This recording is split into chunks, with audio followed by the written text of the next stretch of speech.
राष्ट्रपति Emmanuel Macron ने बड़ा स्टेटमेंट दिया है। हॉर्मूज में हमला कर ईरान ने गलती की है, मैक्रों ने कहा है। और साथ ही कह रहे हैं समझौते का उल्लंघन किया है, अमेरिका को जवाबी कार्रवाई करनी पड़ी। तो ये अपने आप में बड़ी बात है। मैक्रो ये कह रहे हैं कि ईरान ने गलती की है हॉर्मूज में, और क्या ईरान एक बार फिर से फंस गया, जैसा कि जनरल श्रीवास्तव सर कह रहे थे। मैं रविंदर सचदेवा साहब आपके पास आऊं, लेकिन एक चीज ये कि क्या इजराइल की वजह से अमेरिका फंस गया या वाकई ईरान ने गलती कर दिया?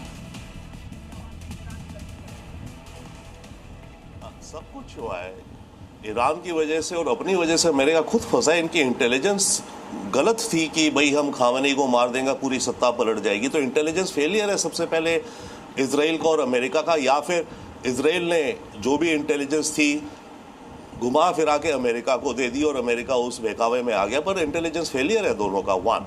सेकेंडली, अभी जब हो रहा है ये, सबसे अहम बात यह है कि ये एमओयू की जो लैंग्वेज है वही गलत है।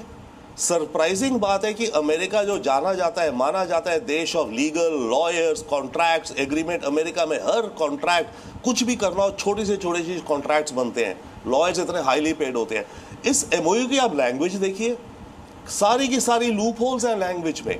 और अगर अभी ये कहा जा रहा है कि ईरान ने गलत करा जो इसने करा, अटैक इन शिपिंग लेन्स पे, क्लॉज में लिखा है कि सारी arrangements, quote unquote arrangements for shipping will be manage by Iran. जी।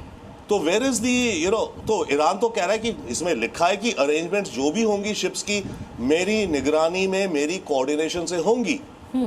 तो जब वो नहीं हो रही हैं, जो ये शिप्स जा रही हैं ओमान के कोस्ट के निकट से, तो ईरान कह रहा है कि ये मेरी अरेंजमेंट के द्वारा नहीं जा रही है, तो ये एमओयू का वायलेशन तो ये ऑलरेडी कर रहे हैं, वन। सो सैड बात यह है कि इस एमओयू की लैंग्वेज जिस हिसाब से लिखी गई है, सबसे पहला मिस्टेक, सबसे बड़ी मिस्टेक ये है अमेरिका की है, मैं कह रहा हूं कि उन्होंने इस एमओयू की लैंग्वेज, आप पढ़िए हर सेंटेंस में, आप इसको अपने हिसाब से भरा हुआ था। लेकिन कम से कम रविंदर सर ये लोग सोच रहे थे कि 60 दिनों तक तो जो स्थिति है वो कंट्रोल में रहेगी।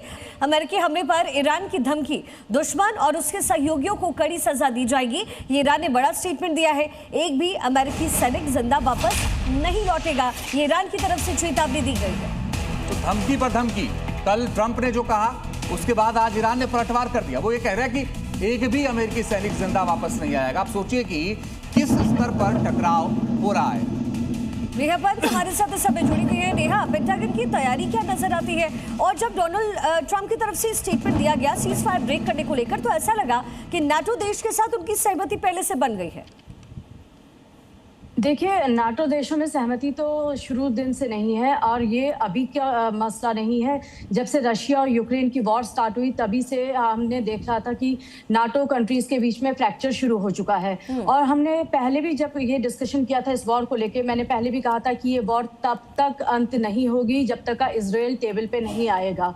और इजराइल टेबल पे नहीं आया, और लेबनान पे जो इजराइल का हमला है, क्योंकि जो ये सो कॉल्ड एमओयू साइन हुआ है, इस एमओयू में पहली कंडीशन ये थी कि लेबनान इज ऑफ द, इस पे हाथ इजराइल नहीं रखेगा, उस पे किसी तरीके का हमला नहीं कर जाएगा। तो ये आप ये माने कि पॉइजन पिल इजराइल ने पहले ही डाल दी थी, और इसकी वजह से आप ये मान के चलिए कि जब तक का इजराइल पे दबाव नहीं बनेगा, जब तक का इजराइल टेबल पे नहीं आएगा, ये वॉर एंड नहीं होगी। और दूसरी बात, अभी ये वॉर इसलिए धीमी है क्योंकि अमेरिका में नवंबर में मिड टर्म्स हैं, और देखा जा रहा है कि एक बहुत बड़ा अमेरिकी तबका, चाहे वो डेमोक्रेट हो या रिपब्लिकन हो, इस वॉर के बेहद खिलाफ है, और एंटी इजराइल जो सेंटिमेंट्स है यूएस में बढ़ गए हैं।